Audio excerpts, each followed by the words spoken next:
Hello, ladies and gentlemen. Eddie Marcus here again. Believe it or not, I've made a decision that I'm going to make another change in my life. I'm going to have to face reality. My faith is predicated on what I know. I grew up being taught that basically the world was screwed.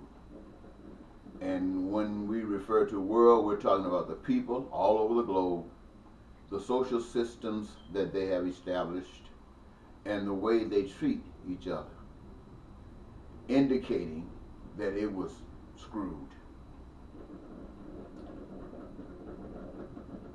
Everything happens in the world that others might say is not supposed to happen. And those things get strung out there that way because everybody got their own opinions. And truly, everyone's opinion is just as important as that of another. I don't argue that.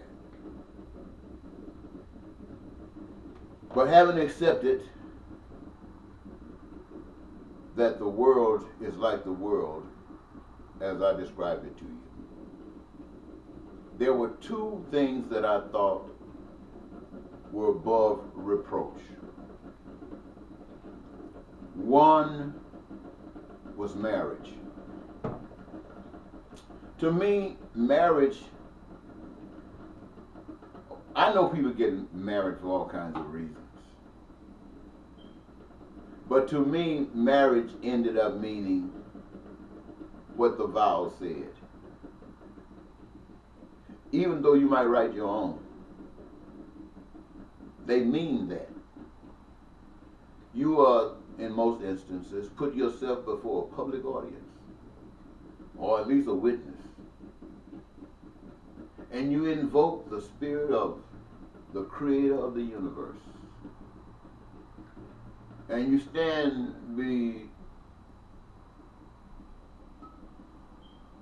between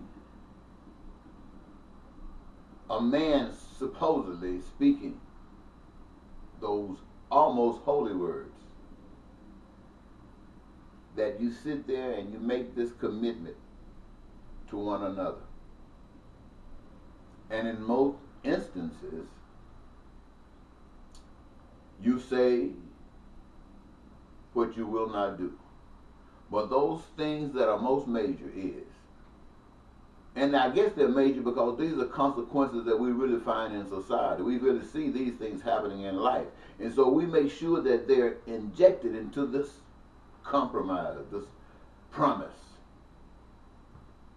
that nothing like health problems. I mean, from perfect health to the worst health could separate us. In the worst moment of our times, we see the other as our protector, our provider, someone we trust in and want to. And that if, on the other hand, things got tight economically and you had to eat out a trash can, you'd rather eat out of a trash can together than one going someplace else, eating someplace else, because you don't want to be separated. You need one another. And you could take that out of a trash can and set it up somewhere around the dumpster where you can sit comfortably and be together and ingest that wonderful meal that you just got out of the garbage. The fact that you were able to do that together, committed to one another. Now that might be something stupid, but to me, that's what it meant to me. Really, that's what it meant. It probably means that to a lot of people. Then other people, it doesn't mean anything. It's just a front. It's just a put up. You go get married right away, you're out having sex with other partners, male and female. You're ripping and doing your own thing. Oh yes, you hang together. You put some time in together. But you're not committed. and let something like your bad health come up. You won't, and see how many try to find a way out. And you might get some to stay. I'm not saying that. But now you get in an economic situation. And I guarantee you if anybody stay, it's only a few. Because they are out of there. So it made the vows and all of those mean nothing. Mean nothing. You already know what the world is about. And you find out that this is no different than the world. But then there's something else that got me. I don't know about you. But something else I put my faith in. I also grew up being taught about a God, a wonderful God, a beautiful God that was able to create all that we know and all that we don't know. It came from somewhere.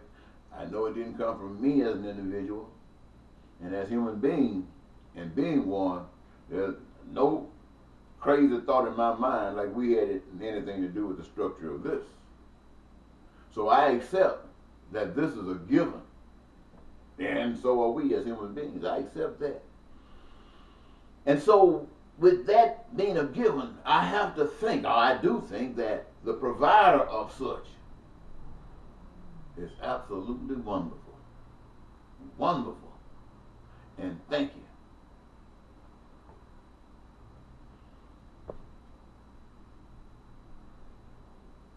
But yet and still, I see all the things going on in the world. But I haven't lost hope. Because there are a group of people out here who call themselves enlightened, children of God, salt of the earth, love letters to the world.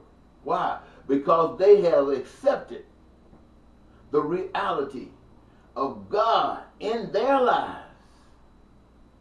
And they understand that it is their duty not to become a part of the world, but to be here where we are in the midst of wherever we are, and let our light shine so wonderfully that those who going crazy, all following all these other people, can see the God of love. Woo, my.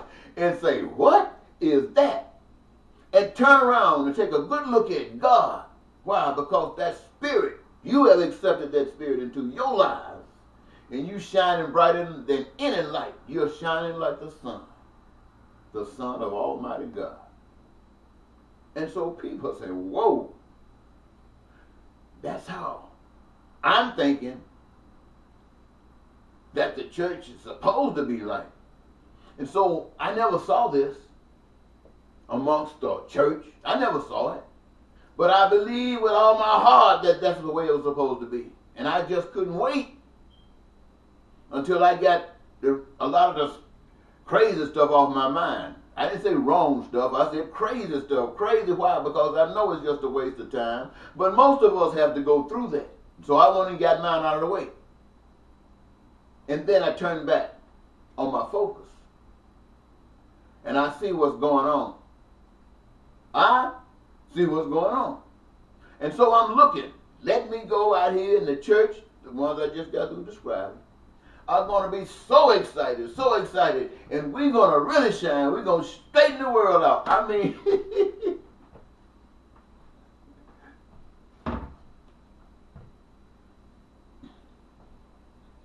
you know what happened? Just like everything else, I went out proclaiming peace and prosperity and joy to the world. That's the gift of God to each and every last one of us, just like I got to explain it. But see, now the world doesn't do it that way, and we all understand that. But we have all been captivated by that which has been imposed on us and accepted it as. And so this great power called church, it has to step out and let the love of God shine in them in such a way that people turn around and say, well, what way do you see it? And they are looking at what you're standing for, what you're representing, and what you're going forward for. And I'm telling you, they will be drawn. But when I stepped out calling them, I was by myself. I hit the streets walking all across the United States. Well, not only I hit every state now, but I hit quite a few. Proclaiming this message. Nobody could see it. Well, I thought maybe if I got into politics, I tried running for mayor, started running for United States Senator, for governor, for President of the United States. My platform just looked like I got through telling you, how can you turn your back on something as beautiful as this? And I had even been given a spiritual understanding that there was a message to be sent to the church. And that was that the American Christian is on the path to hell.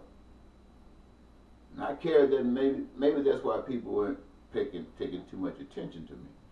Because I had to carry that message as well. I tried to fix it up a little bit rather than say that. I would say a walk through life from hell to paradise. That sounds beautiful to me. But the message I got was to tell you that you're on the path to hell. Well, if I had any doubt in whether that statement was from the Almighty during the election of 2016, presidential election, Republican candidate Donald Trump, Democratic candidate Hillary Clinton, both held up before the nation as being corrupted, evil, no good, and yet the nation accepted them and even went to the polls and voted for them, calling themselves, their excuse, voting for the lesser of the two evils. And right with them was all of these wonderful people who had me thinking one thing about God that just weren't happening with them. Who is? I knew it. Excuse me. Hello, Pastor. I'm doing pretty good. Yes,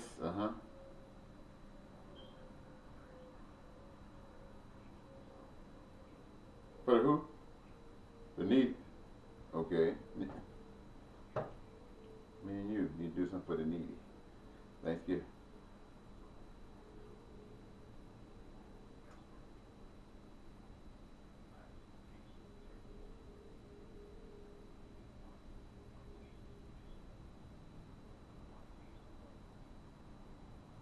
Okay. How much they cost?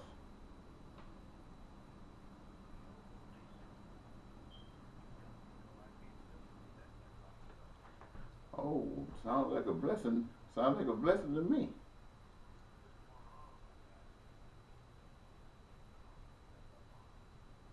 Okay.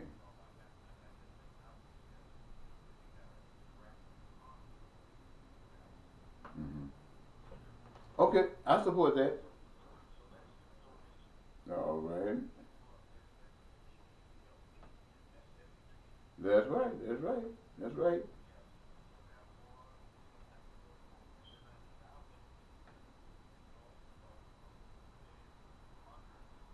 We can rejoice when we sit down and have our Thanksgiving dinner because we, based on what we have just done, have helped so many other people share that love. That okay, sounds good.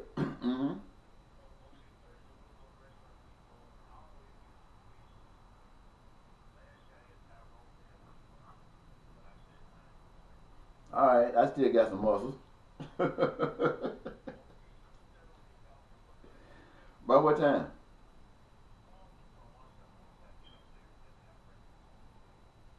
Okay, all right. Today is Monday. Yeah, okay. No, oh, before noon. Okay. All right. All right.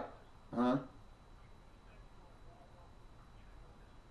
No, they were talking about it today. They was talking about it's gonna be cold, getting colder, but it might.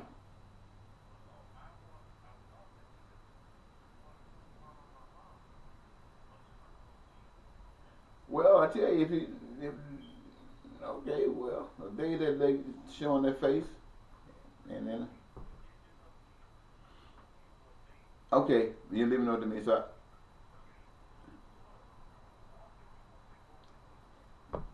All right, you just trying to give me some money so I can make it. All right, I do that. I do that.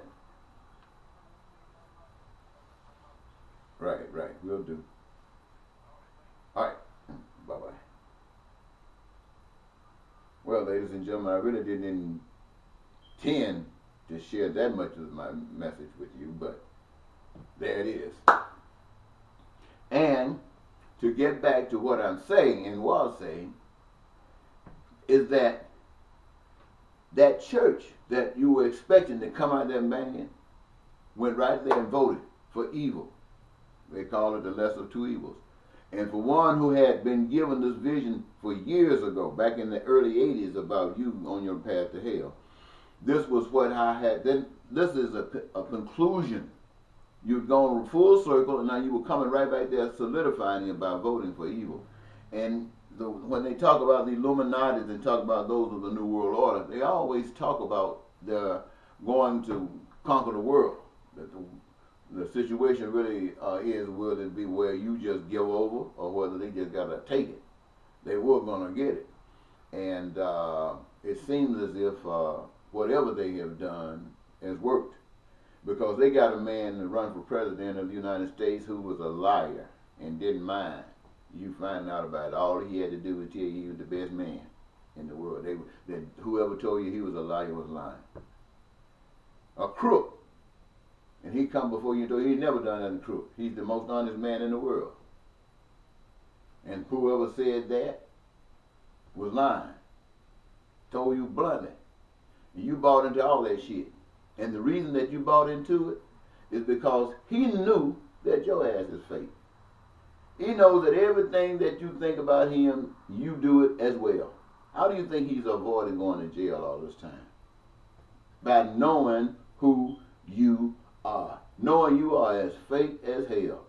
And knowing that right now you're trying to do everything you possibly can to find some legal shit against him. So if he bite off too much, you can try to get him out of the office. But the truth of it is, when he calls you fake, he knows that you're fake. Now, because it's him, he's using what he knows against you. He's using what he knows to exploit you, to scare the hell out of you, to make you get in line, and for him to rob you and everybody else he can get robbed by being president of the United States. When somebody came to you trying to tell you you were fake and offered you the desires of your heart, offered you your prayers, you walked away. Didn't want to have nothing to do with it. And that's you. Ladies and gentlemen, let me tell you this, and I'm going to get ready to close. I think I've shared with you my disappointments, the church and marriage.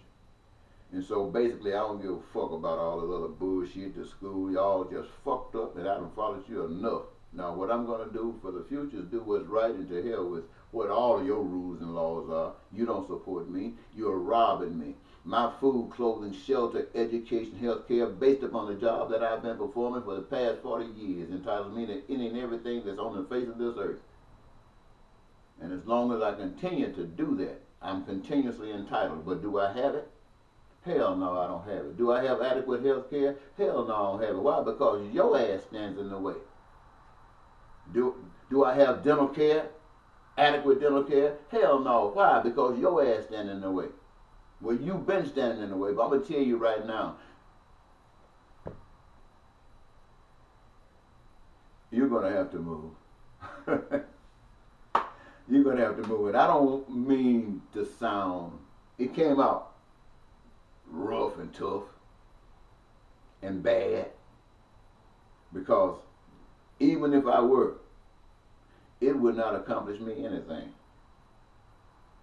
The only thing that will accomplish me what I want is for you to realize that what I'm saying to you is the absolute truth. And you decide to get out of the way. See, many of you do not believe in God, and I can understand that. You hear the story about Moses in the burning bush, you laugh at it, call it all kinds of things. Well, me, I don't know whether that burning bush story is real or not. But this is what I do know.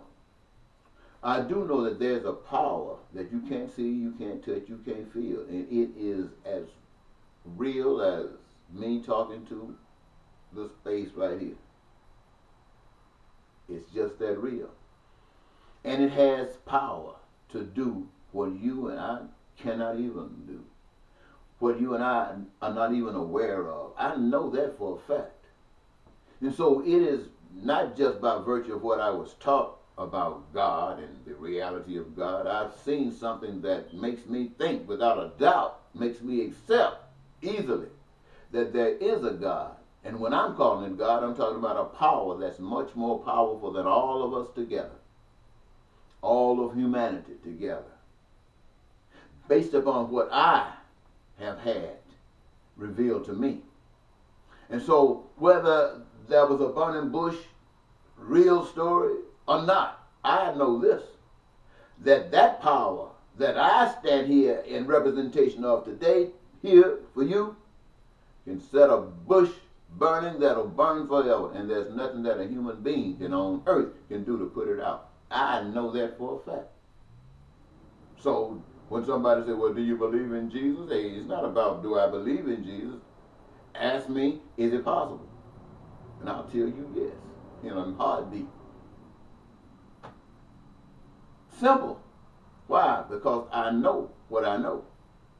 And so what I'm telling you about you, how in the world can you call yourselves decent? I'm not just talking about the church right now. I'm talking about everybody that's listening to my voice. How in the world can you call yourself a decent human being when everybody on the face of the earth needs food, clothing, shelter, education, health care? And the way to provide for that out of what God has given us is make sure everybody got a job of their own choosing. That's the most easiest thing you could ever do to guarantee your life. Now, all that other stuff you do is gravy on the top. Gravy on the top. And yet you sit around with somebody filthy, filthy rich and not satisfied, robbing the poor even more. And even those of you who call yourself middle class. And those of you who are middle class, you're robbing the poor as well. And everything you do, you're robbing one another. You're trying to get profit. Profit meaning you get back more than you give. And you've been had that bread and then you grind and you profit. What about the joy? What about the peace? What about the prosperity for all? What about that kind of stuff? How can you call yourself an individual wise? Whether you're a representative of God or whether you're just a human being think you're smart. You're sick. You're sick. And anybody that listens to you and follow you got to be sick as well. Now, I mean that. I mean it. Now, I can't jump ship just yet, but I tell you one thing.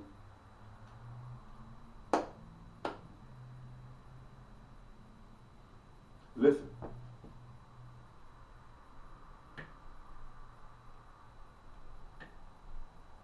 You notice that? You see what happened when the light is turned on? You got it. Bye-bye.